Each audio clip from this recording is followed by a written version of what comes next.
Ola, que tal, como están? Benvidos a este especial na Voz de Galicia sobre o Estatuto de Autonomía, un documento esencial, un texto básico para entender 40 anos de autonomismo, de desenvolvemento económico, social, político, e que cumple precisamente este mes de abril 40 anos, e que imos analizar, vamos contar como foi a súa xénese, os seus problemas, a súa importancia para o desenvolvemento do país. Imos contar con 3 persoas que viviron directamente ese proceso ou que o estudiaron tamén durante estes últimos anos para coñecer a trascendencia que tivo ese Estatuto de Autonomía. Pero antes, Domingo San Pedro, que tal, analista político de la Voz de Galicia, como estás? Moi boas. Non é arriscado decir que un documento esencial, un documento sen que se pode entender estes 40 últimos anos en Galicia. Bueno, é un documento esencial e que ten aínda máis valor se cabe canto máis tempo pasa, e iso quedou en evidencia estes días, non? Cando se lle concedeu esta medalla á xeración nos, non? A toda unha xeración de pensadores, de intelectuais que pensaron, que de alguna forma imaginaron como construir tamén esa arquitectura, non? É dicir, tardouse case máis alá de medio século, non? En empezar a cimentar isto e, bueno, este é o resultado, non? Un estatuto de autonomía que, ademais, foi moi estable, non? Moi estable ao longo de todo este tempo, porque é dos poucos de toda España xunto co vasco que non se tocaron durante... que non tivo ningunha reforma, non? Imos presentar xa aos nosos 3 convidados, bueno, polas necesidades da pandemia, non poden estar con nós aquí no plató da Voz de Galicia, témolos a distancia. Imos presentalos, son Xerardo Estévez, que foi membro do primeiro Parlamento de Galicia. Xerardo, que tal, como estás? Boas tardes, estamos ben. Moi ben. Unha desas persoas que viviron en primeira persoa precisamente toda esa redacción, Xosé Luis Barreiro Rivas. Que tal, profesor, como está? Hola, boas tardes, moi ben. É unha persoa que estudiou moi ben todos eses anos, Ramón Villares, presidente do Consello da Cultura Galega. Que tal, profesor Villares, como está? Hola, boas tardes, moi ben, gracias. Pois antes de comezar, antes de facer un percorrido histórico e un análise das repercusións que tivo ese texto, imos facer unha pequena vista atrás, vamos ver como foi toda esa xénese, todo ese traballo que se fixo a finais dos anos 70 ata chegar a abril do ano 81 con esa aprobación, entrada en vigor do Estatuto de Autonomía. Imos facelo en compañía de Gladys Vázquez. Gladys, que tal? Que tal, moi boas, como estades? Pois sí, 40 anos cumple o Estatuto de Autonomía, como ben dicía Rubén, un texto que foi pouco respaldado a nivel popular, pero que nos acompaña dende 1981. Pero para comezar a falar deste fito, hai que ir máis atrás, outros 40 anos. Parecíanos oportuno hoxe recordar este momento, e que o 28 de xuño de 1936 La Voz de Galicia publicaba este titular en primeira: Hoxe vótase o Estatuto Galego, un momento solemne da historia regional. Este estatuto foi redactado durante a Segunda República e non se aplicou polo estalido da Guerra Civil. Unha publicación para o recordo daquel momento que queríamos traer ao presente. O antecedente inmediato ao actual estatuto e previo á Constitución está na aprobación da Lei para a Reforma Política de 1977. Admitíanse pouco a pouco as autonomías provisionais. Adolfo Suárez era o presidente do goberno e dicía nesta conversa con La Voz que Galicia quedaría equiparada a Cataluña e ao País Vasco, que recibiría o mesmo tratamento. Cataluña e Euskadi, claro, xa tiñan o seu estatuto e o galego formaba parte dese modelo de descentralización de Suárez. Deste xeito, aprobábase un documento base para negociar co goberno un réxime preautonómico para Galicia. Era o resultado dos proxectos da UCD, o PSOE e as suxerencias, dicían, de Alianza Popular. Despois das primeiras eleccións libres tras a dictadura, unha asamblea de parlamentarios galegos aprobaba o texto base do réxime preautonómico de Galicia. Que supuxo isto? Pois que en marzo de 1978 quedase instituída a Xunta de Galicia como un órgano provisional ata que se aprobase a Constitución, que non sería ata decembro, e o Estatuto de Autonomía. A primeira presidencia da Xunta foi a de Antonio Rosón Pérez. La Voz contaba o 19 de abril de 1978 como se celebrara o acto oficial da Constitución desa Xunta preautonómica, pero en Xelmírez. Dende aquí, temos que dar un pequeno salto ata xullo de 1978. Este é o tempo do chamado Grupo dos 16, que son os encargados de elaborar un anteproxecto. O outro antecedente tiña lugar en maio, pero xa de 1979. A Asamblea de Parlamentarios de Galicia acordaba formar unha comisión de 9 membros que redactarían o estatuto. Era a ponencia dos 9. La Voz publicaba así quen elaborarían ese texto. Eso sí, os socialistas presionaron para que se asumira o da Asamblea dos 16 do ano anterior. O 25 de xuño, esa Asamblea dicía así casi por unanimidade ao proxecto do Estatuto que se aprobaba no Congreso o 28 de xuño do 79. Pero que pasou? Pois que en novembro de 1979 o proxecto que entrara na Cámara en xuño saía trasquilado. Galicia quedaba en terceira división. Limitábanse as competencias e se lle retiraba a consideración de exclusivas. O goberno de Suárez entendía que Galicia debía reducir notoriamente as súas competencias e poñelas a disposición do goberno central.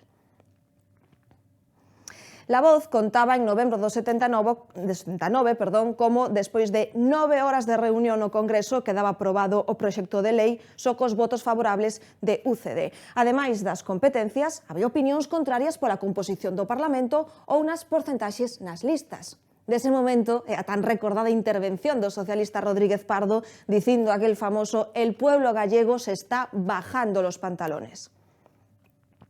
A primeiros de decembro de 79 chegaron as protestas pola defensa da autonomía. As centrais sindicais e os partidos de esquerda convocaban marchas nas principais cidades. O lema, fronte ao Estatuto de UCD, loitemos por unha auténtica autonomía e reconstrucción de Galicia. O certo é que as protestas foron multitudinarias, máis de 100.000 manifestantes. Os organizadores falaron de 300.000 persoas, as autoridades rebaixaron esta cifra a 30.000. Entre os lemas, exiximos un estatuto de máximo autogoberno. Haberá que viaxar ata setembro de 1980 para comezar a topar unha solución. Era a primeira vez que os representantes dos principais partidos se reunían no que sería o chamado Pacto do Hostal. 5 partidos firmaron en Santiago un documento no que se comprometían a reformar o texto do Estatuto que fora aprobado un ano antes cos únicos votos da UCD e coa oposición generalizada das forzas políticas restantes. O 21 de decembro se celebraba o referéndum ratificado no Congreso en febreiro do 81 e aprobado como lei orgánica o 6 de abril. Para o recordo, a abstención, só acudiron ás urnas 616.000 galegos, apenas 450.000 galegos elixiron o sí, 120.000 votaron no a este estatuto e 40.000 sufraxios foron depositados en branco ou foron considerados nulos. Así que, Rubén, un percorrido que comezaba a historia deste documento que cumpre xa 40 anos. Logo volveremos contigo, Gladys, para que nos contes como era esa Galicia do ano 1981. Xosé Luís Barreiro, que viviu en primeira persoa todo ese proceso, como de difícil foi precisamente sacar adiante un documento como ese despois dos anos da dictadura, despois de esas tensións tamén con diferentes partidos e co propio Congreso dos Deputados? Como recordas eses anos? Como foi de difícil sacar adiante ese texto? A ver, por decirlo de alguna maneira moi clara e moi rápida, a trayectoria do Estatuto de Galicia estuvo liada, estuvo empantanada moitísimo tempo, basicamente pola nosa culpa, verdad? Para nós non foi especialmente difícil acceder á autonomía por unha razón que aparece aquí nun titular de Suárez. Galicia tendrá a mesma autonomía que el País Vasco e Cataluña. Xa Castelao dixera no Estatuto de 1932 que o mellor no 1936. Bueno, empezaron no 32, pero o Estatuto de 36, xa Castelao dixera que en realidad nos chegáramos a aquelo enganchados na locomotora catalana. E hai que decir que eso foi o que pasou aquí, verdad? E nós onde tuvemos o gran problema foi na lentitude con que fixemos toda a tramitación de un estatuto que no fondo casi era otorgado, como demostrou despois a participación no referéndum, é dicir, Galicia desentendeuse do estatuto dunha maneira extraordinariamente incomprensible, verdad? Porque atendo o mesmo procedimento que os vascos e os catalanes, por retrasos absolutamente incomprensibles dentro do marco da Constitución, nos chegamos aproximadamente ás eleccións primeiras autonómicas con ano e medio de retraso sobre o Estatuto de Cataluña e do País Vasco. Se houbéramos feito o que eles fixeron, que foi poñerse de acordo, levar os estatutos todos conxuntos e facer todo o trámite nas mesmas datas e nos mesmos procedimentos parlamentarios, o País Vasco e Cataluña chegaron xuntos a todo, fixeron as eleccións o mesmo día, aprobaron os estatutos o mesmo día, etc. Se houbéramos nos feito eso, houbéramos chegado tamén. E houbéramos nos evitado moitísimos líos. O primeiro que nos habríamos evitado sería, obviamente, o que sucedeu na Comisión Constitucional do Congreso, nos colaron a transitoria terceira, por certo, decidida pola UCD, que foi a única que votou porque tiña maioría absoluta naquela comisión, e, por tanto, habríamos olvidado todo o proceso de 10 anos, de 10 meses de empantanamento que levaron despois, os foron superados no Pacto do Estado. Habríamos superado outra cousa que nos foi enormemente complicada, que foi a entrada en vigor da lei de referéndum que obligaba a retrasar 5 anos calquera referéndum se fallaba na primeira votación un referéndum. De tal maneira que cando nos chegamos a iniciar o Pacto do Estado, non tiñamos máis remedio que salir de ali por unha vía que agora direi rapidamente como foi, que non pudemos, por dicirlo de alguma maneira, anular o dictamen da Comisión Constitucional do Congreso e volver a iniciar outro trámite, porque se o facíamos, que só se podía anular mediante a pérdida dun referéndum ou decir que non no primeiro referéndum, retrasaríanos o proceso 5 anos nada menos para volverlo a empezar. E, por tanto, desde esa perspectiva foi complicado.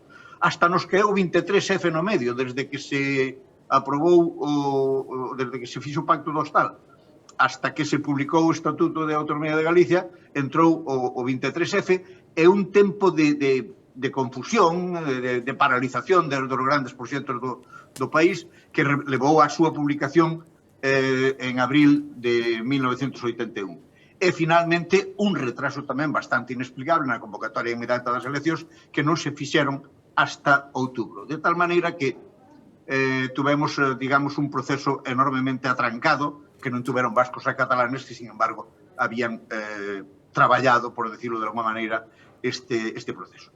Tan é así o que nos sucedeu que, no fondo, o Pacto do Estado se consigue, eu creo que nunha brillantísima negociación, e de todos os partidos políticos, incluso algúns non parlamentarios que estaban ali, pero que despois o seu arranxo desde o punto de vista xurídico foi bastante complicado, porque, entre outras cousas, tuvo que ser corrixido o estatuto mediante o procedimento de corrección de errores que realmente se houbera sido reclamado por alguén ou houbera sido anulado polo Tribunal Constitucional. E, por tanto, nós tuvemos que facer antes o compromiso de que ninguén reclamaría o procedimento utilizado, que fora suxerido por Landelino Lavilla, como había máis fácil, verdad? Háganlo, e se nadie lo reclama, a los 2 meses está convalidado el procedimiento. Bueno, pues tuvemos que comprometernos ali a non facer esa reclamación e a sacalo por esa vía tan extraordinaria. Pero, en cambio, o que si logramos foi que o Estatuto de Autonomía alcanzase, sin duda ninguna, exactamente o nivel que tiña o Estatuto catalán, é menos comparable co vasco, pero sí perfectamente comparable co catalán, que, por decirlo de alguma maneira, tamén quedou, porque non só corriximos o punto fundamental da disposición transitoria terceira, según algúns, senón tamén, algúns creo recordar que 8 ou 9 errores secundarios, pero importantes, que foron corrixidos nese proceso, e quedou un estatuto que sigue funcionando hoxe e sigue funcionando como calquera dos estatutos, de tal maneira que, nese sentido, tuvemos, sin lugar a dudas, un éxito importante. Como decía antes, Domingos, ese documento que sigue vixente. Ramón Villares, canto influiu, poña en contexto por que tan pouca xente foi a votar ese decembro do ano 80, despois desas manifestacións, despois de sair á rúa, despois desa reclamación histórica por un estatuto de primeira, como se decía entón. Que contexto había entón para que non saíra a xente a votar ese estatuto? Bueno, o punto concreto da votación do referéndum creo que é bastante explicable, porque o estatuto, como xa se acaba de decir, estuvo trenzado de unha cantidad de idas e voltas, de ir para adiante e para atrás, que foron moi pouco explicadas ao povo galego, digamos, ao electorado, non? Hai que recordar que, como acaba de facer Xosé Luís Barreiro, que desde que se fai a primeira aprobación en Comisión Constitucional hasta que se fai o estatuto, o referéndum, pois pasa máis dun ano, e pasa polo medio pois uns pactos que foron os pactos do Estado bastante brillantes e bastante prácticos, quero decir, pero tamén bastante alambicados, porque, como se acaba de reconocer, creo que xa se sabía daquela, o que sucedeu foi que se parou o reloj de aprobación do estatuto dunha forma formal, pero pasaran 10 meses desde que fora aprobado pola Comisión Constitucional. Entonces, eu creo que o electorado, primeiro, estaba un pouco cansado. Pero hai outra segunda razón moi importante, é que os partidos políticos eran moi desiguais na influencia, podemos decir, do electorado. Naquel punto, o UCD era o partido aínda que tiña a maioría parlamentaria de representación nas Cortes por parte de Galicia, que xa revalidara no 79, despois de ser arrasadora a súa maioría no 77, pero a UCD estaba nun proceso de descomposición tan grande que facía bastante inviable que pudese pilotar un proceso estatutario. De modo que, a diferencia do País Vasco e Cataluña, o que sucedeu foi que en Galicia non había unha forza galeguista ou nacionalista, ou das dúas formas, que fose capaz de pilotar este proceso e que se fixese cargo del. Aquí, por exemplo, todo o lío para elixir o primeiro presidente da preautonomía, que foi Antonio Rosón, pois foi un exemplo de como se estaban facendo as cousas. É dicir, que a UCD non estaba en si mesma de acordo en casi nada. Había como 2 ou 3 bandos que o debilitaba moito. Aparte deso, isto xa salir un pouco do que o referéndum do Estatuto de Autonomía, estaba un debate no conxunto da política española que foi para Galicia bastante negativo, que era o debate sobre si se debía poñer o límite na antiga Galeuzca ou si só en Cataluña no País Vasco. E unha parte moi importante do PC e do PSOE estaban en posición favorable a facelo, a responder solo a, digamos, que había máis rápida e de máis competencias Cataluña e País Vasco e que había que dar o parón ou o aviso respecto do Estatuto de Galicia. Por eso, a UCD vota aquela, digamos, visión, aquel texto máis de lei orgánica, que non era exactamente case un estatuto, na Comisión Constitucional do 79. Ese debate que é o que se chamou daquela proceso de racionalización autonómica, en palabras de Martín Villa, por exemplo, que asumía tamén o PSOE de Felipe González, e que despois acabou nos pactos da LOAPA, o sea, da Lei Orgánica de Armonización do Proceso Autonómico, afectaron directamente o Estatuto Galego, e non o Estatuto Catalán e o Estatuto Vasco. De modo que había un desconcerto por parte creo que da sociedade galega respecto do que estaba pasando. Un desconcerto entre o que parecía ser unha manifestación de dignidade nacional, por exemplo, as manifestacións, a recuperación dun nivel como Cataluña e o País Vasco, e, por outra parte, unha política hexemonizada, sobre todo, pola UCD, que non foi capaz de apartar os seus propios problemas e decisións internas e pilotar, se era posible que o pilotase, aquel proceso. De aí que, nos pactos do Estado, a UCD, que era a maioría, estuvo á defensiva, como recordará o profesor Barreiro. E os que levaron voz cantante, o que diron unha pauta de novedade foi, por unha parte, a Alianza Popular, por outra parte, o Partido Galeguista, que non era casi nada, por outra parte, o Partido Comunista, que era extraparlamentario, no caso de Galicia, ao menos, e algo o Partido Socialista. De modo que iba a facer o povo naquele referendo? É dicir, que eu creo que foi un milagre que saíse o Pacto do Estado, que é verdadeiramente un milagre que salvou o Estatuto, porque desde o punto de vista da demanda autonómica é probable que non tardaría moito en sair como saleu, non? Xerardo Estévez, como se viviu precisamente dentro dun partido todos eses meses, todo ese proceso ata chegar á aprobación? Precisamente, pois eso, un dos partidos que citaba agora o profesor Villares. Como se vivía dentro do Partido Socialista todo ese procedimento? A cousa foi moi complicada, porque hai que mezclar todos os vectores. Era o inicio da democracia, estábamos aprendendo a democracia, estamos ensayando a democracia. Tamén era a transición, o proceso da transición que fora moi complexo, e logo a realidade galega, é dicir, que non tiñamos o nivel de Cataluña e País Vasco, eso estaba claro, é dicir, nin políticamente, nin social, nin económicamente. E é verdad que, cando vai o Estatuto, a Comisión Constitucional, o CD, aproba en solitario e con certa anuencia do PSOE, porque é verdad que había dúas almas no PSOE, como suele pasar en todas partes, o PSDG e o PSOE, é dicir, e tamén é verdad que o silencio do PNV, de Convergencia e Unión, que mantiveronse, podían votar unha man e non a votaron, e de Alianza Popular, que foi unha oportunidade estupenda para, evidentemente, facer problemas con un CD. É dicir, que en ese contexto complicado, evidentemente, a sociedade galega reaccionou porque veu un panorama roto, dividido. E, en ese sentido, bueno, eu creo que se fixo o que se puido, porque, ao final, nos pactos do Estado, en pouco tempo, conseguido acordo, evidentemente, fomos capaces de resolver. Xerardo, vostede viña daquela pertencía ao colectivo socialista, non? Dentro do Partido Socialista, non que tamén estaba Fernando González Laxe, Xaime Barreiro, Fausto do Pico, creo que recordar tamén que Antón Louro, non? Moita xente. Ata que punto, que papel tiveron que facer dentro do propio PSOE este colectivo do que vostede formaba parte, para ancoralo dun xeito galeguista, pois para atraelo cara a esa posición, para abrir a man, non? Cara ao autonomismo e ao autogoberno galego. Que papel xogaron? Digamos que a solución de Galicia era a solución. Unha alternativa para Galicia era a mezcla equilibrada de socialdemocracia e galeguismo. Así o interpretamos sempre, non? É verdad que había que engadir nomes, aquel Rodríguez Pardo que acaba de ser citado cando dixo nos están tomando pelo, é dicir, é verdad que esa alma do colectivo socialista galego viñamos moitos do PSG que estaba todavía nas bases constitucionales e na autodeterminación, nos dixemos que había que incorporarse a autonomía.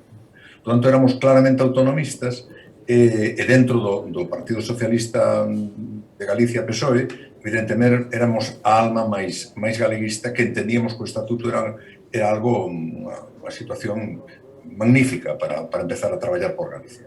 E en ese sentido agrupámonos personas, que creo que teñen unha gran valía, é dicir, que Fernando González Laxe, Xaime Barreiro Gil, Ceferino Díaz, que foi unha persona fundamental, Ceferino foi, sabe, José Luis, unha persona fundamental, que morreu pobre, dialogante, e que evidentemente fixo aquel libro que a esforzada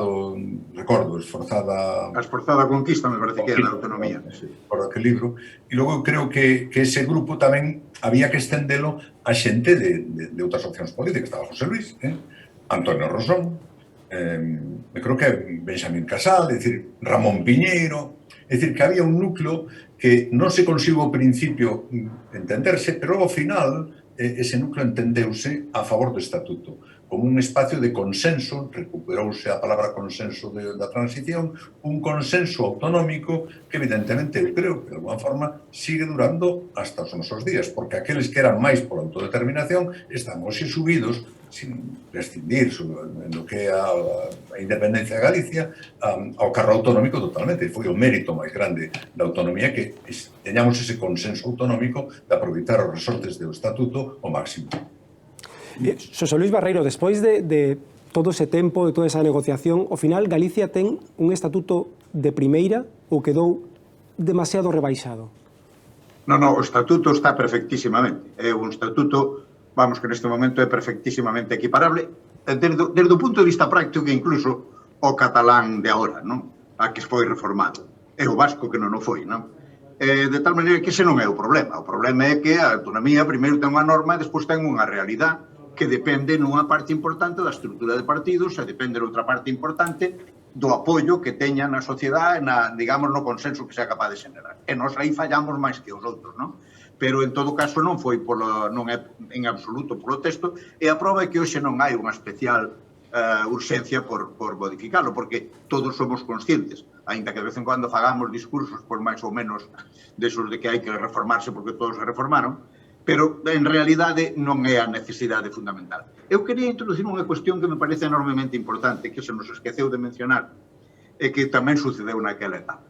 A ver, antes referiuse Xerardo Estévez a unha cousa que é o certo consenso que tiña o PSOE coa UCD de que había que establecer un corte no nivel vasco-catalán, utilizar Galicia como un punto intermedio, é dicir, nacionalidade histórica por unha parte, pero ao mesmo tempo menos combativa que as outras dúas, para despois establecer o escalón do resto das autonomías. De tal maneira que Galicia estaba condenada a ser pola transitoria terceira, para iso se introduceu, digamos, un escalón intermedio entre as autonomías do primeiro grado e as da línea corrente. Pero cando empezou a funcionar a autonomía catalana e se empezou a ver a importancia que cobraba na estructuración do Estado, o PSOE, eu creo, digo, nesa parte eu creo que a OCDE e o PSOE estaban de acordo. De feito, naquele momento non o ocultaban nin uns nin os outros, verdad? Pero naquele momento xa empezaba a funcionar, cando aprobou o Estatuto de Autonomía de Galicia, xa empezaba a funcionar as autonomías vasca e catalana, e os socialistas deronse conta de que iban a ter unha dinámica importantísima na concepción do Estado e na evolución do propio proceso autonómico. Entonces decidiron meter a Andalucía, que era a súa comunidade, pola vía do 151. E a vía do 151 foi a que os levou a que xa estaba introducida cando nos xa estaba en trámite, non? Cando o noso estatuto foi aprobado na Comisión Constitucional, e foi o que levou o estatuto, o PSOE, a non poder manter un corte en Galicia que despois non iba a aceptar para Andalucía. E, por tanto, o Estatuto de Galicia salvouse en parte para facer posible o acceso da autonomía polo 151. Ambos os dous procesos xuntos, galego e andaluz, o andaluz entrando en contra dun pacto que se fixera ao principio da transición, que non se admitiría para nadie a vía do 151, que ademais era bastante complicada, e de feito houve que facer algunha pequena trampiña para que fora aprobada en Andalucía, e o siguiente que foi o romper o pacto da elaboración dos estatutos da Comisión Constitucional, foi a base para que despois, cando chegou o esforzo que xa estaba encargado a García de Enterría de facer a armonización e de facer, digámoslo, o recorte situacional estricto dos estatutos de autonomía, xa non foi posible a APA. De tal maneira que eu creo que a forma en que evolucionou o proceso autonómico en España e que hoxe presenta exemplos tan dignos de estudio como é o caso de Madrid, en aquel momento non eran concebibles que Madrid acabara sendo unha autonomía que xogara de alguma maneira os pulsos a nivel de Estado, tampouco Madrid era o que é hoxe, pois non houbera sido posible se non se houberan producido os dous choques contra o modelo pactado na sombra, que foi o primeiro, o de Galicia, e despois o de Andalucía, que, por certo, foron casi xuntos, porque hai que recordar que Andalucía fixo as primeiras eleccións solo 5 meses despois das nosas, de tal maneira que Andalucía si fixo un proceso moi complicado, con unha rapidez extraordinaria e con unha participación tamén importante. O PSOE ali estaba animando clarísimamente o proceso e, en cambio, aquí a UCD, que era a que tiña a sartén polo mango, non aclarou. E outra cousa que deixo así de pasada, moi rápida. Cando falamos do Estatuto dos 16, falamos de que ali empezou a redacción do Estatuto, a ver, iso é unha verdade moi relativa. O Estatuto de hoxe non lle queda prácticamente ninguna letra do Estatuto dos 16, porque o Estatuto dos 16 foi negociado nunha especie de caos, con un ollo copiando o Estatuto do 36 e con outro ollo mirando para a Constitución. Cando acabou o texto do 16 se pode ver, porque está perfectamente recollido, está en os libros de Raimundo Esportela e noutros por aí, non tiña, era anticonstitucional de todo e además non tiña nada que ver co que é o Estatuto. De tal maneira que a Comisión, a Asamblea de Parlamentarios que se reuneu despois do Estatuto do 16, realmente o que tuvo que facer foi un texto novo que se encargou fundamentalmente a expertos que o redactaron, aprobouno en pouquísimo tempo porque non traballara nada e, por tanto, o que acabou prácticamente é facendo eso que hai que reconocer dunha vez todo, que foi copiando bastante o estatuto resultante das negociacións de Sao en Cataluña. E, por tanto, digamos que eso añadiría a ver, para min o Estatuto dos 16 foi unha maneira máis de marear a perdiz porque a UCD non tiña decidido o que quería facer. Pero eu creo que todo eso foi, digamos, un proceso enormemente afancado, non? Que cando nós o pudemos resolver nas conversas do Hostal é porque Andalucía, o PSOE empezara a mover Andalucía, é porque evidentemente en Galicia só prendeu unha cousa con relación ao Estatuto de Autonomía, que foi aquilo que tamén se fai en outras cousas, nas festas do povo e en todo eso, que é nós non imos ser menos que os demais. Eso sí cadrou perfectísimamente na escena de Galicia, pero todo o demais realmente foi un traballo extraordinario, porque nin siquiera os líderes políticos de entonces, cando recordo, por exemplo, a interpretación de Meilán das cousas, a pesar de que Meilán tuvo algunhas aportacións moi importantes á resultante final, pero veía que tiñan poucas ganas de sacar aquilo adiante. Imos facer un pequeno viaxe no tempo, logo seguiremos con este debate, con esta análise do Estatuto. Volvemos con Gladys Vázquez. Como era entón Galicia no ano 81? De que se falaba? Cales eran as preocupacións? Cales eran os principales temas de conversa? Imos facer, Rubén, precisamente esa viaxe. Algún dos fitos xa os mencionaban os nosos analistas convidados. Moitos de vostedes recordarán con claridade como éramos en 1981 ou non tanto.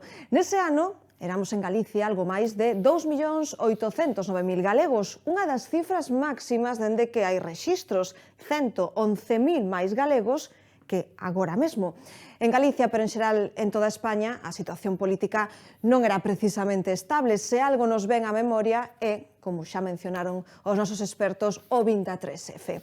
Pero a historia quedou o asalto ao Congreso co teniente coronel Tejero, Antonio Tejero, ao mando. Isto pasaba o día en que se votaba a investidura á presidencia do goberno de Leopoldo Calvo Sotelo. Xa a finais de xaneiro, Adolfo Suárez presentara a súa dimisión como xefe do Executivo. Buenas noches, señoras y señores. Hay momentos en la vida de todo hombre en los que se asume un especial sentido de la responsabilidad. Esta era parte da súa mensaxe de despedida, de dimisión. Pois ben, aínda despois do 23F da investidura de Calvo Sotelo, chegarían grandes tensións á UCD. Outro detalle que debemos sinalar deste momento, Felipe González era reelixido como secretario xeral do PSOE. Era o arranque da súa carreira cara á presidencia. De 1981 non podemos esquecer que España estaba nun dos capítulos máis complicados do terrorismo de ETA. Este ano suma unha trintena de víctimas, coches bomba, tiroteos, pero sobre todo unha xa importante contestación social. E non só era ETA, tamén estaban moi presentes os Grapo. A lei do divorcio aprobábase en xuño. Houbo contenda parlamentaria. A normativa foi aprobada con pouca marxe e coas presións dos sectores máis conservadores. 1981 foi o ano no que o Papa Juan Pablo II foi tiroteado no Vaticano por Al-Aqsa cando viaxaba nun vehículo aberto como eran antes. O Papa quedou ferido e os seus problemas de saúde aprazaron a súa visita a España, da que tantísimo se falaba naquel ano 81.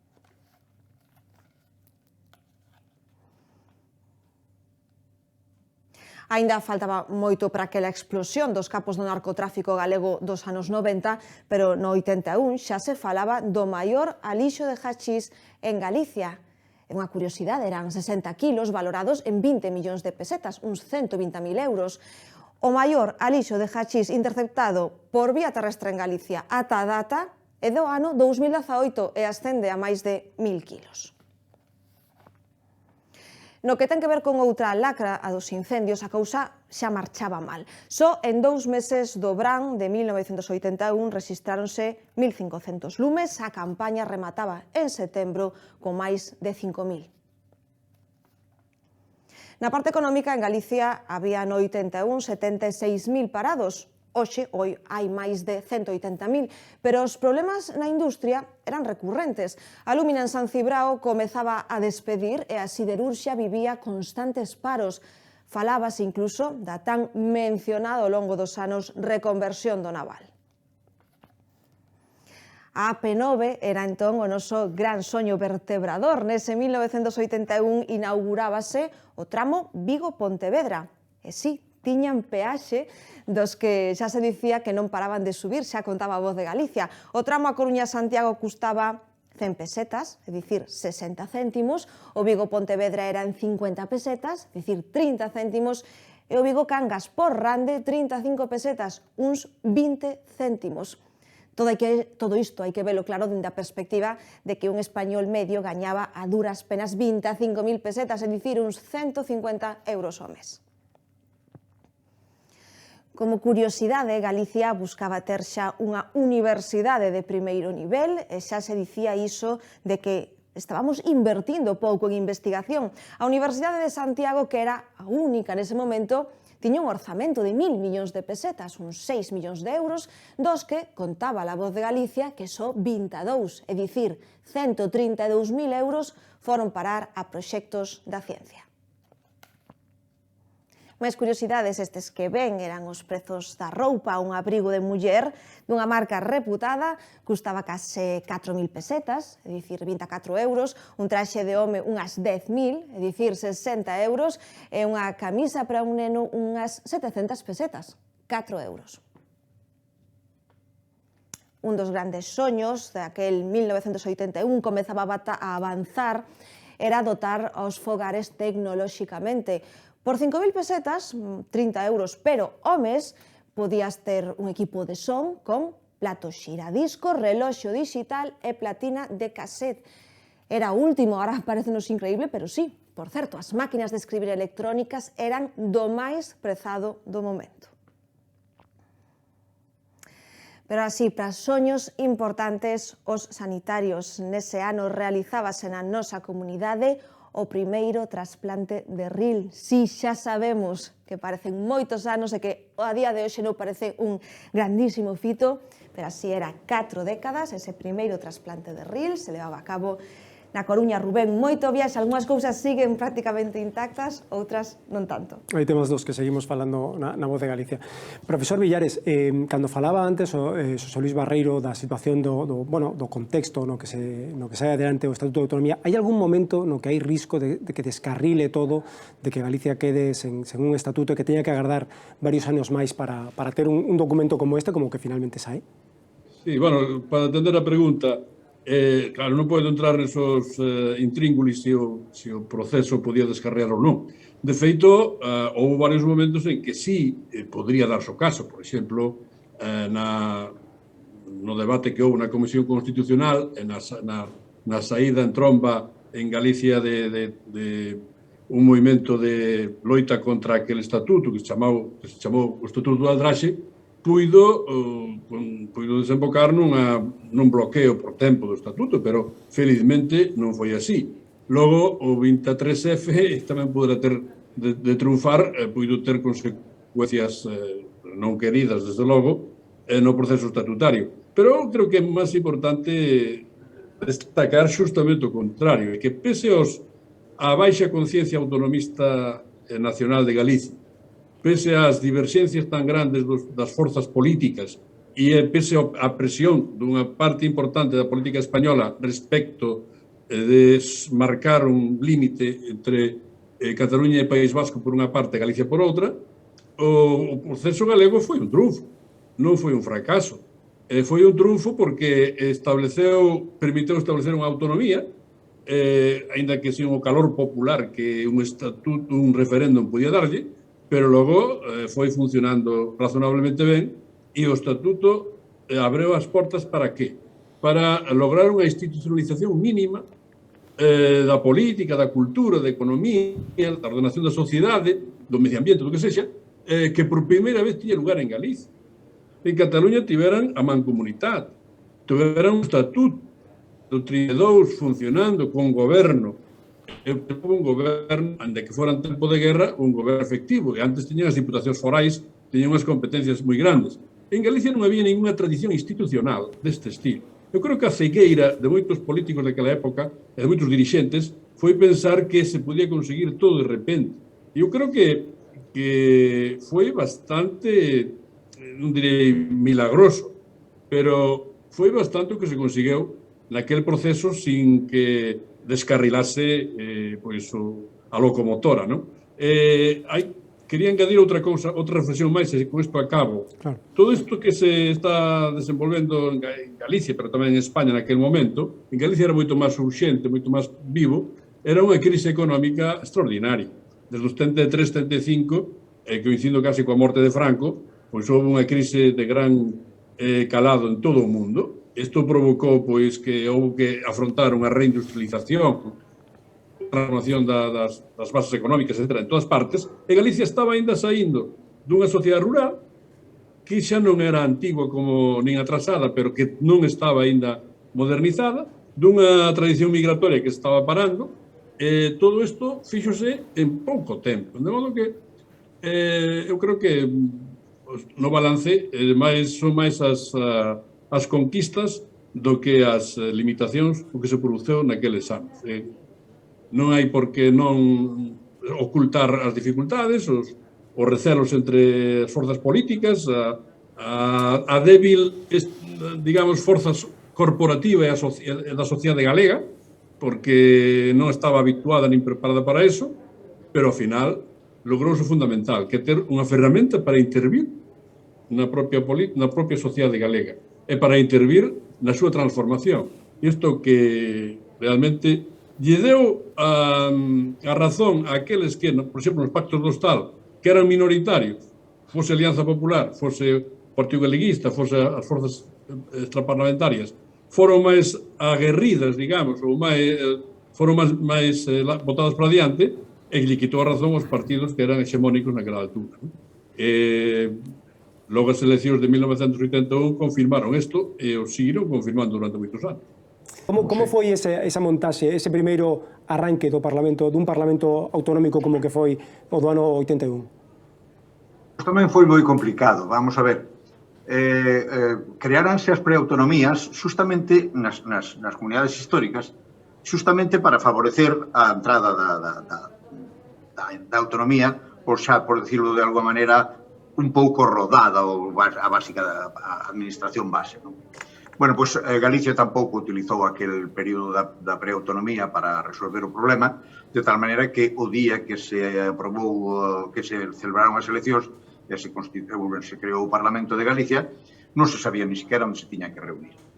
A UCD, incluso, que levou unha derrota electoral absolutamente inesperada, e que a interpretou pois, en términos de un gran desprecio por parte do povo galego aos seus esforzos, etc., por ni siquiera quiso colaborar moito na organización dos primeiros pasos da autonomía, de tal maneira que, por exemplo, o Parlamento de Xelmírez, onde se fixo a primeira sesión, foi contratado polo Concello de Santiago e pactado conmigo, que aínda era diputado, pero aínda non estábamos aínda non era diputado. Estaba elexido, pero aínda non era diputado, obviamente, porque non quixeron participar niso. Aínda que nos axudou moito unha persona de UCD, que era o alcalde da Estrada, Durán, que tiña unha fábrica de muebles e que nos fixo as tarimas e prestou tal, o Ayuntamento puxo as sillas e esas cousas, sin pasarnos unha factura que daquela non podíamos pagar, obviamente, e que despois ya pagamos moitísimo máis tarde cando se arreglaron cando se foron arreglando as cousas. Por outra parte, o que acabaron... Xosé Luís, o sistema de calefacción trouxéradelo dunha granxa de polos, non? Sí. Puñéramos uns cañóns de diésel para secar e quentar o Pazo de Xelmírez. Despois estábase bastante ben no salón de arriba, pero entrar e subir e baixar por aquelas escaleras era tan peligroso como hoxe é o COVID, non? Por tanto, desas cousas, bueno, pois eu lembrome ao mesmo tempo con unha gratísima memoria e un pouco poñendo en funcionamento aquilo. Había unha cuestión básica, non? A ver, eu non fixen ningunha referencia a isto, pero fago brevísimamente. A UCD costoulle moi caro o seu comportamento, digamos, na preautonomía e na autonomía. De tal maneira que a Alianza Popular saleulle extraordinariamente ben a faena, porque entrou no proceso do Hostal mediante a proposta de facer a reunión do Hostal, que nace no Partido Popular, foi despreciada pola UCD de Galicia olímpicamente e non se aceptou. E a Alianza Popular saleu ganando aquelas eleccións. Bueno, saleunas ganando nada máis, porque tiñamos 26 diputados de 71, que era unha minoría acusadísima, non? E eso tamén levou a que o funcionamento institucional inmediatamente inicial da autonomía, por decir de alguma maneira, tuvo que facer mediante unha especie de colaboración público-privada con nós mesmos. Estábamos facendo o que os que tiñan que facer non o podían facer e os que o estábamos facendo non tiñamos competencia para facelo. De tal maneira que buscábamos os locales, organizábamos as cousas, etc., de unha maneira, por decirlo de alguma maneira, bastante de compadreo. O que sí é certo é que todo eso cambiou aproximadamente nos 3 ou 4 primeiros meses, de tal maneira que en pouquísimo tempo os elementos básicos empezaron a andar, e eu estou moi de acordo co que dixo Ramón Villares. Eu só critico aquel proceso por unha razón, e é porque no fondo acabou sendo un proceso de élites, das élites políticas, chamándolle élite o que tiña a posibilidade de falar, de decir algo e de ir a unha reunión. No Pacto do Estado, como tuve eu, que empecé ali a facer política, non? E, por tanto, desde esa, eu facía antes politoloxía, porque eu era empleado do PP, pero a mí mandaronme por primeira vez a hacer política aos Pactos do Estado. Foi a primeira vez que eu entrei en público en política. E, por tanto, estou de acordo en que o que se anduvo nos primeiros, especialmente na primeira legislatura, foi extraordinariamente importante. Creo que nós hoxe estamos nun nivel que se corresponde demasiado ben en términos de positivos co que podíamos alcanzar en función da nosa situación, das nosas economías, das nosas élites sociales, etc. E todo iso estou de acordo neso, pero creo que o proceso foi moi debido a que naquele momento se xuntou un grupo nas élites políticas. Antes mencionábamos a Ceferino, que é unha persona fundamental, Paco Vázquez, xente que está aí, outros moitos que xa foron desaparecendo porque morreu moita xente da que está ali, Meilán, etc., que tuvemos unha gran capacidade de colaboración e unha gran capacidade de acordo, non? De transacción, por decirlo coa palabra máis correcta.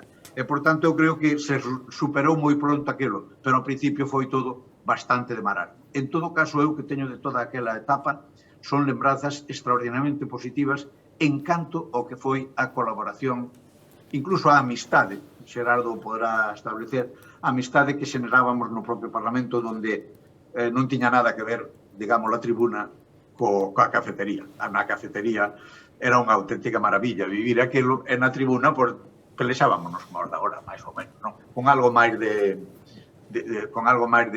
institucionalidade. É curioso, non? Porque antes falaba tanto Barreiro, non? E Villares tamén en parte de que Galicia ten en realidade un estatuto de primeira, non? Ao máximo nivel, equiparable ao de Cataluña. Como explicamos de cara a fora, sin embargo, que non teñamos os mesmos ámbitos competenciais, non? De que a nosa capacidade de autogoberno e de ámbitos para xestionar competencias sexa lixeiramente inferior, é dicir, refírome, por exemplo, a administración de ferrocarriles, a policía propia, non? Tamén a xestión do tráfico, incluso o dominio público terrestre, non? Hai outras dúas autonomías que esos ámbitos si os teñen desenvolvidos e, en cambio, Galicia non. Como se explica tendo o mesmo nivel estatutario, non? Pregunto yo a Ramón Villares mesmo, non? Sí, home, isto eu creo que é fácil explicar, que unha cousa que se dice de inicio, outra cousa é a dinámica política. Pero eu non creo primeiro que as leis sexan performativas da realidade. Non porque este nun papel, a realidade é como tú crees que é ou como vai ser. Por tanto, non vale con que teñamos un estatuto parecido ao País Vasco e Cataluña para ser en todo parecidos a eles. Segundo, cada autonomía, neso consiste a diversidade, e a autonomía é unha expresión da diversidade, debe facer aquilo que é capaz de facer. Non, se todos íamos facer igual, non ten sentido que haxa distribución territorial do poder, porque todos volvemos a unha concepción una e trina, digamos, non? Entón, eu creo que había que plantear a pregunta ao revés, é dicir, quanto foi capaz Galicia de facer con aquel estatuto?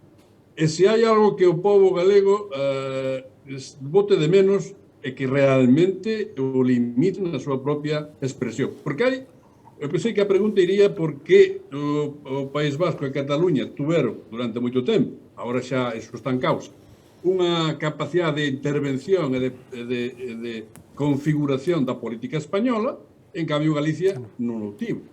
Pero entonces, isto deriva non só do estatuto, sino de que o noso propio sistema de partidos, as nosas élites políticas, tomaron outra vía distinta. É dicir, que aquí non hai un PNV... Señor Villares, no Parlamento galego está aprobado por unanimidade, por exemplo, unha lei da Policía Autonómica na que tamén se reclama para ela a xestión do tráfico e iso pechouse o grifo claramente. E existe unha unanimidade dos partidos en Galicia, non?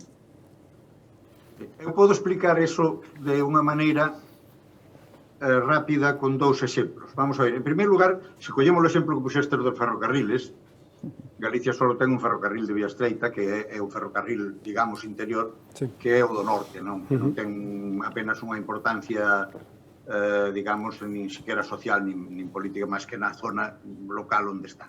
En cambio, se falamos do País Vasco de Cataluña, tiñan redes de ferrocarriles secundarias, enormemente nutridas e importantes, e, por tanto, eran esenciales para a xestión do país. É lógico que, así como nós tuvemos máis competencias que Cataluña e o País Vasco en agricultura desde o principio, perdón, en pesca desde o principio, pois que eles tuveran outras cuestións que nos importaban relativamente moi pouco, digamos, desenvolver. É obvio que Castela non ten Consellería de Pesca Marítima, é obvio que non ten aguas exteriores e, por tanto, eso modifica completamente a visión dunha autonomía. Isto que é moi claro no caso de Castela en relación co mar, é importante na cuestión dos ferrocarriles. Pensemos, por exemplo, a rede de ferrocarriles estreitos que tiña Valencia hai 50 anos, era probablemente 10 veces máis grande que pode ter Galicia dentro de 50 anos aínda, non? E, por tanto, desde esa perspectiva, aí ten que haber cambios importantes. Pois hai unha cousa que hai que ter moi en conta. Na segunda parte da evolución das transferencias, as transferencias das autonomías negocianse. Non hai unha obligación de facelas. Por tanto, o Estado ten, por decirlo de alguma maneira, o punto de acorte, porque se non hai acordo, non hai traslado, non hai transferencia. Por tanto, ainda que nós fomos ao Tribunal Constitucional pedindo que houbera un arbitrio sobre os desacordos irracionales que establecía o Estado en algún tipo de transferencias, aquí decía que sí, ali decía que non logramos que o Tribunal Constitucional se mollase nese asunto, porque os estatutos deixan moi claro que esa é unha negociación bilateral que só se perfecciona cando hai o acordo, e, por tanto, non tiñamos a capacidade de romper eso. Pero hai unha cousa fundamental. Na segunda parte, non na primeira parte, mentre se transferiron a educación, esas cousas, fomos casi ao mesmo ritmo que os demais. Pero despois, na segunda parte, entrou a chantaxe en términos de ciencia política, verdad? O potencial de chantaxe nas transferencias. E, por tanto, unha parte importante das transferencias que se fixeron a Cataluña ou ao País Vasco, enténdase, por exemplo, a Policía de Cataluña, non a do País Vasco, que estaba no Estatuto, pero si a de Cataluña, é un chantaxe de Pujol ao que o Estado se rinde en función da política do Estado e dos partidos que tiña para facer os acordos. E, por tanto, non podemos competir nesa línea porque nunca tuvemos esa cuestión. Eu, máis dunha vez, planteei a hipótesis, unha hipótesis, claro, bastante osada, non? De que o Partido Popular fixera unha especie de órgano de chantaxe interno dentro da súa propia posición de partido. Bueno, eu cheguei, por dicirlo así, a plantear eso, pero era unha salida desesperada. O non haber ese potencial de pactar co Estado, de forzar o pacto do Estado, e non haber tampouco unha línea ordinaria de arbitrar as negociacións, pois evidentemente eles ganaron esa partida e non. De feito, siguen a ganando, porque claro, agora se lle está facendo a transferencia ao País Vasco da política penitenciaria e outras cousas, esa é a primeira que non ten o País Vasco que estuvera no Estatuto, pero as outras foi nas logrando de unha maneira extraordinariamente fácil. E para nós era prácticamente imposible, porque eu creo que aí o Estado se desinstitucionalizou e acabou entrando nunha política de chalaneo partidario, de chalaneo territorial, que evidentemente só estuvo ao servicio de dous, e na máis que de dous, non? Estamos intentando recuperar a conexión con Xerardo esta vez. Unha pregunta para os dous, tanto para Ramón Villares como para Xosé Luis Barreiro. Sería posible facer un documento como o que se aprobou, como entrou en vigor no ano 81, cos dirixentes políticos actuais en Galicia ou tamén no conxunto do Estado para ter que aprobalo? Creen que agora mesmo sería posible chegar a eses acordos coa situación de tensión política, sobre todo en Madrid, que hai agora mesmo? Bueno, non sei, que fale Barreiro, se quero, que non. Eu dou a miña opinión. A miña opinión é, neste sentido, bastante explícita. E é que houve xa un momento en que se tentou facer unha especie de reforma do estatuto, que foi durante o goberno bipartito, cando que presidía Pérez Touriño, non foi posible. E non foi posible en boa medida porque o Partido Popular, que xa dirixía entonces Núñez Feijóo, se opuxo, ou polo menos non manifestou un gran entusiasmo pola reforma. Creo que hoxe seguimos un pouco na mesma situación. É dicir, que pasou tamén un pouco esa furia de reformar estatutos como mostra de que guapo, que importante, que listos son, non? Creo que hai que preocuparse sobre todo do que é a xestión política diaria ou estratégica da comunidade, non por poñer nun papel que sea moi guapo, ser finalmente guapo. Entonces, contestando, creo que hoxe non hai un contexto político, un ambiente político que favoreza eso. E nin eso, nin outras moitas cousas. Se non son capaces, nin os partidos españois, en poñerse de acordo para renovar o Tribunal, o Consello Xeral do Poder Judicial, o Tribunal Constitucional, pois moito máis difícil é que se poñan de acordo para reformar estatutos, salvo que sexa unha imposición dun partido sobre outro. Pero os estatutos, por definición, son transaccións, son pactos, son acordos de Estado no que as autonomías forman parte dese Estado e teñen que ter tamén unha opinión e ao propio tempo respetar a posición dos demais. Eu creo que ese espírito autonomista hoxe non está sobre a mesa, na miña opinión. É unha perda da política española e non sei, en fin, agora vemos, xa decía antes José Luis Barreiro, que o que podía ser máis ou menos un distrito federal como Madrid, no que representase a todos os españois, hoxe pois está convertíndose que Madrid é España, pois este é o nivel no que estamos agora instalados. Eu creo que é preciso parar, reflexionar e ver que é o que se vai facer, non? E que é o que se pode facer. Madrid é o exemplo de que a realidade vai por onde alevan as realidades obxectivas, claro, co maior PIB das comunidades autónomas de España, verdad? Con casi 7 millóns de habitantes, etc., pois evidentemente iso é o que pesa, non é outra cousa, non é tanto o centralismo, nada, senón o feito de que a Comunidade de Madrid se convertira, digamos, na segunda comunidade en importancia económica, a primeira, en importancia demográfica, e a terceira, me parece, a punto de alcanzar a segunda, que é Cataluña, non? E, por tanto, desde esa perspectiva, a realidade imponse por esas vías tamén como nos ferrocarriles, ou os tes ou non os tes. Pouco importa o que diga o estatuto, que podes ter competencia en ferrocarriles se non ter ferrocarriles, non? Eu creo que neso é así. Pero eu quería, sin quitarlle nin unha sola palabra, nin unha sola tilde, o que acaba de decir Ramón Villares, decir dúas cousas que me parecen importantes. A ver, eu creo que os de agora, se houberan tido a educación que nós tuvemos en todo o sentido pleno da palabra, é dicir, vivir a transición ao franquismo, entrar na democracia e gobernar os primeiros anos da democracia con 25 anos, que é o que a Ramón ou a min nos sucedeu, non? Evidentemente, sabrían moitas cousas que agora non saben e houberan feito as cousas da mesma maneira. E, por tanto, eu creo que o contexto naquele momento era moito máis favorable para facer política de altura que hoxe, onde o que se está repartindo a tarta e non cocendo a tarta. E nós estábamos cocendo a tarta. É máis fácil poñerse de acordo na cocedura da tarta que no reparto da tarta.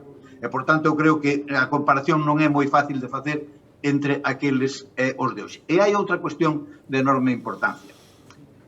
Precisamente, hoxe en día, cando se plantexa a reforma dun estatuto, a reforma da Constitución, estáse plantexando en términos de conflicto. É dicir, estáse facendo un plantexamento do que todos son conscientes que molesta ao contrario porque non o pode aceptar, por decirlo así, en términos pragmáticos. E, en cambio daquela, todo eso que agora é o obstáculo fundamental para alcanzar acordos de base na reforma da Constitución ou na reforma do Estatuto, nós tiñamoslo resolto, porque tiñamos clarísimo que podía pasar en calquera cousa en España menos volver cara atrás. E, por tanto, tiñamos, por decirlo de alguma maneira, o nivel onde empezaba o consenso era elevadísimo. Había moitísimas cousas que non había nin que discutir, non? Por tanto, en algún sentido, aínda que tuvemos moitas dificultades pola inexperiencia, por estas cousas e tal, pero tuvemos moitas facilidades porque o contexto obligábanos a salir cara adiante e non tiñamos salida cara atrás. O dos exércitos, verdad, cando están bloqueados, verdad? Como non podo salir para atrás, pois teño que salir para adiante. E iso era un pouco o concepto da autonomía, de tal maneira que unha parte importante do consenso, incluso do espírito con que non nos achegábamos ás negociacións, que era moi aberto, moi transversal entre os partidos, entre partidos moi diferentes, falaba o Partido Popular co Partido Comunista, entendíanse perfectísimamente, estaba feito polo contexto no que hoxe nin siquiera poden soñar os actuales parlamentarios, que están nun contexto moitísimo máis, non sei como dicilo, pero cutre, verdad? Un contexto políticamente moito máis cutre, moito máis elemental do que estábamos entonces, que todo era grandioso naquele momento. Máis cortoplacista agora. Estamos rematando. Domingo San Pedro, falabas ao principio de que este é un texto que non se tocou durante 40 anos e que, de feito, tampouco hai unha especie de movimento para facer esa reforma, ese posible cambio que sí tivo un pequeno intento no mediados da década anterior. Exactamente, e contaba agora moi ben Xosé Luís Barreiro, non? Que parece que as propostas que hai sobre a mesa, non? As propostas que abandeiran as forzas políticas son casi para chinchar o de enfrente, non? Que non buscan puntos de encontro, non? Temos por un lado o Partido Socialista que está promovendo unha reforma, non se sabe de que alcance, pero ao mesmo tempo está o BNG pois chamando a superar xa o marco estatutario e ir a outra cousa diferente, non? Eu lembrome perfectamente daquela comisión que se creou no Parlamento Galego no ano 2006, vostedes lembrarán tamén, acórdome ben do paso por ela de Ramón Villares, non? Cando dixo que unha reforma, se non hai un consenso previo para levala a cabo, non convería nin intentalo, non? Se non hai esa converxencia, non pagaría a pena levala a cabo. É así, non? Básicamente, cando ademais hai que someter toda esa reforma, todo ese pacto político, hai no que someter ao plebiscito dos cidadáns, non? E ten que sair adiante cunha maioría amplísima. Sí, claro, bueno, eu non sei, non me acordo ben o que dixen ali, pero sí, supoño que estará grabado, non? Eu creo que ese é un exemplo bastante pertinente, porque moito tempo despois, incluso líderes socialistas escribiron textos ou incluso reflexións sobre por que fracasou o estatuto na época do bipartito. Creo que sin atender ao punto central, era por que lle foi tan barato, por decirlo entre aspas, a Núñez Feijóo decir que non a proposta de reforma do Partido Socialista e do BNG no 2007 ou 2008, non me acordo cando foi. Dixo que non e as urnas validaron, digamos, aquela negativa. Isto é unha enseñanza para o futuro tamén, non? É que se non hai un contexto de acordo básico, facer unha reforma de cualquier cousa significa abrir un conflito sin saber cuál é o resultado. E isto é o peor que lle pode pasar a cualquier marco normativo e a cualquier sociedade. Eu hoxe non vexo que haxa tranquilidade e acougo suficiente para que se faiga iso. Isto non quer decir que acepte o que está sucedendo, o que me guste o que está sucedendo pois todos os días na política española, pero, en fin, isto é o pé a pá de cada día e non lle vamos a fazer máis. Eu creo que, de todas formas, Galicia, se está ben ou está mal, pode discutirse, se está ben gobernada, mal gobernada, etc.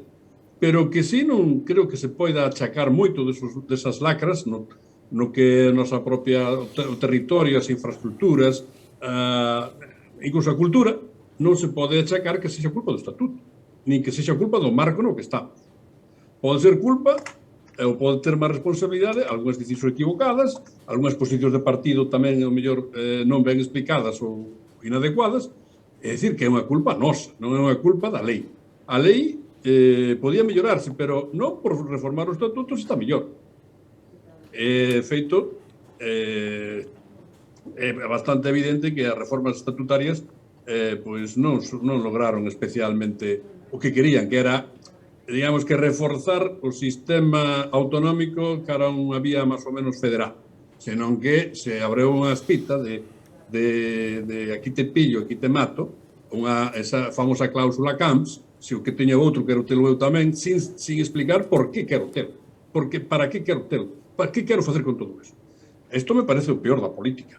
Eu estou de acordo co que dicía Xosé Luis Barreiro, que, claro, nos tempos da transición había un marco digamos, referencial experimental fundamental, era non podemos volver para atrás, imos cara adiante, queremos facer outra cousa, e isto que agora teríamos o mellor que recuperar, pero en fin, eu non me animaría agora a facer unha reforma do estatuto solo por feito de facela. Non por facer unha reforma vamos estar mellor. Estaremos mellor? Deberíamos... Si nos poñemos de acordo en o que queremos facer, eso sí. Depois pode ser graduar con máis intensidade, menos intensidade, con aqueles instrumentos, con aqueles outros, con estos ingredientes, con estos outros. Pero temos que estar de acordo en que imos entrar na cociña e que non saímos hasta que este o plato feito. E ese é o problema. Sí, profesor Barreiro, era xusto a pregunta coa que quería que rematase vostede. Cree vostede que é necesario esa reforma ou máis ben para que facela, non? Se é necesario. A ver, vamos a ver. O primeiro que temos que facer é centrar unha comparación que nos está confundindo. En todos os estatutos que non foron, a excepción dos 4 primeiros, é dicir, a excepción das 3 nacionalidades históricas que decíamos ao principio de Andalucía, todos os outros partidos estaban pensados para ser reformados ao cabo de 4 anos. Foron ao cabo de 6 ou de 7, pero tiñan o que ser, porque así o decía a Constitución, así o decía o artículo que lles daba acceso á autonomía, que os estatutos tiñan que ser reformados para acceder ao segundo nivel de competencias. E, por tanto, as comunidades como Valencia ou Madrid, para poder asumir as competencias da sanidade ou as competencias de educación ou moitas outras competencias que nos xa tiñamos desde o principio, tiñan que ser reformados. Bueno, aí meteronlle esas cousas de Aragón, de somos nacionalidade histórica e tal, pero realmente esas reformas, que son 14, verdad?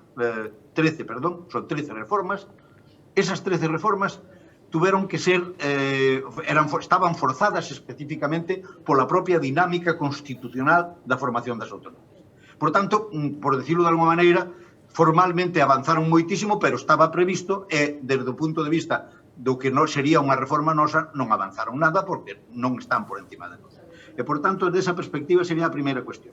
Dos outros, dos 4 que quedan, Andalucía tuvo unha reforma pequena e correctora de algunhas cousas que ao mellor nós xa corrixíramos nas conversas do Estado.